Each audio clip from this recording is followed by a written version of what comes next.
হজ ইবাদতের জন্য পবিত্র সফর, কিন্তু সেই পবিত্র সফরকে ভিক্ষাবৃত্তির কাজে ব্যবহার করলে এবার আর ছাড় নয়। সৌদি আরবে হজ ও ওমরার নামে গিয়ে ভিক্ষাবৃত্তির প্রবণতা ঠেকাতে পাকিস্তান সরকার কঠোর অবস্থান নিয়েছে। দেশটির জন্য বিষয়টি এখন শুধু আইন ভঙ্গ নয়, জাতীয় ভাবমূর্তির সঙ্গেও জড়িয়ে গেছে। পাকিস্তানের ধর্মীয় নেতারাও হজ ও ওমরাহ যাত্রীদের জন্য দেওয়া আচরণবিধিতে সৌদি আরবের আইন কঠোরভাবে মেনে চলার আহ্বান জানিয়েছেন। সেখানে স্পষ্টভাবে বলা হয়েছে, সৌদি আরবে ভিক্ষাবৃত্তি সহ অবৈধ কর্মকাণ্ড গুরুতর অপরাধ। নগদ নিয়ে এলো হার না মানা হার অফার। সর্বনিম্ন 10,000 টাকা রেমিটেন্স নগদে পাঠালে থাকছে স্বর্ণের হার জেতার সুযোগ।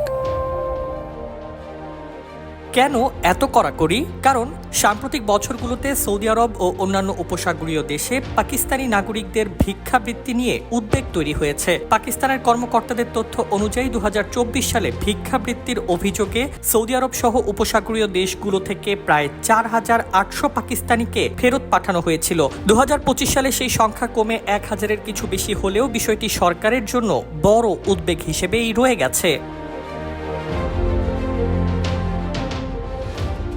অভিযোগ রয়েছে, কেউ কেউ ধর্মীয় সফরের ভিসা ব্যবহার করে সৌদি আরবে প্রবেশের পর ভিক্ষাবৃত্তিতে জড়িয়ে পড়েছেন। এমনকি সৌদি কর্তৃপক্ষ পাকিস্তানকে সতর্ক করে জানিয়েছিল, উমরাহ ভিসা ব্যবহার করে ভিক্ষাবৃত্তির প্রবণতা বন্ধ না করলে এর নেতিবাচক প্রভাব প্রকৃত হজ ও ওমরাহ যাত্রীদের ওপরও পড়তে পারে। এ পরিস্থিতিতে পাকিস্তান সরকার ভিক্ষাবৃত্তির সঙ্গে জড়িত চক্রের বিরুদ্ধে অভিযান জোরদার করেছে। দেশটির ফেডারেল ইনভেস্টিগেশন এজেন্সি বা FIA কে বিদেশে ভিক্ষাবৃত্তি উদ্দেশ্যে লোক পাঠানোর নেটওয়ার্কের বিরুদ্ধে ব্যবস্থা নেওয়ার দায়িত্ব দেওয়া হয়েছে।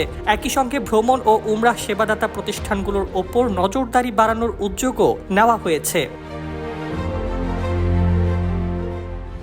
অর্থাৎ এবার সৌদি আরবে গিয়ে ধর্মীয় সফরের আড়ালে ভিক্ষাবৃত্তির চেষ্টা করলে শুধু দেশে ফেরত পাঠানো নয়, আইনি জটিলতাতেও পড়তে হতে পারে। পাকিস্তানের বার্তা তাই স্পষ্ট, হজ ইবাদতের সফর, ভিক্ষাবৃত্তির সুযোগ নয়। আর পবিত্র নগরীগুলোর মর্যাদা ও দেশের ভাবমূর্তি রক্ষায় নিয়ম ভাঙলে এবার কঠোর ব্যবস্থার মুখোমুখি হতে হবে। News desk, 21 television.